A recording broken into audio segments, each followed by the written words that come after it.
Yang ketiga, ada sumber daya manusia atau human resources. Untuk merealisasikan lingkup proyek menjadi deliverable, diperlukan pula sumber daya pengolahan sumber daya manusia, meliputi proses perencanaan dan penggunaan sumber daya manusia dengan cara yang tepat atau efektif untuk memperoleh hasil yang optimal. Sumber daya dapat berupa human, yaitu tenaga kerja, tenaga ahli, dan juga tenaga terampil yang terdiri atas yang berdasarkan pada pedoman peningkatan profesionalitas SDM konstruksi pada tahun 2007. Yang diantaranya terdiri yang pertama yaitu tenaga kerja konstruksi yang merupakan porsi terbesar dari proyek konstruksi SDM. SDM konstruksi adalah pelaku pekerjaan di bidang konstruksi yang terdiri atas perencana, pelaksana, dan juga pengawas.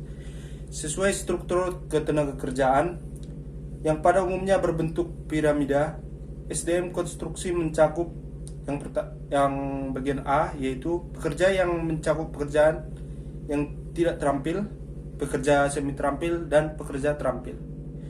Bagian B, teknisi terampil yang mencakup teknisi terampil administrasi dan teknisi terampil teknis. Kemudian bagian C, teknisi ahli dan teknisi profesional. Lalu bagian D, tenaga manajerial yang bisa dikelompokkan menjadi tenaga manajerial terampil dan tenaga manajerial ahli. Lalu bagian kedua, dilihat dari tingkat pendidikannya. Struktur ketenaga kerjaan SDM konstruksi pada umumnya adalah bagian A, pekerja, yaitu SD, lalu ada SLTP. Bagian B, teknisi terampil, yaitu SMU. Bagian C, teknisi ahli, D3 atau S1. Bagian D, tenaga manajerial terampil SMU, yaitu tenaga manajerial ahli D3 atau S1. Bagian E, tenaga profesional berpendidikan S2 atau S3. Di samping itu juga dilihat dari bentuk hubungan kerja atau pihak yang bersangkutan.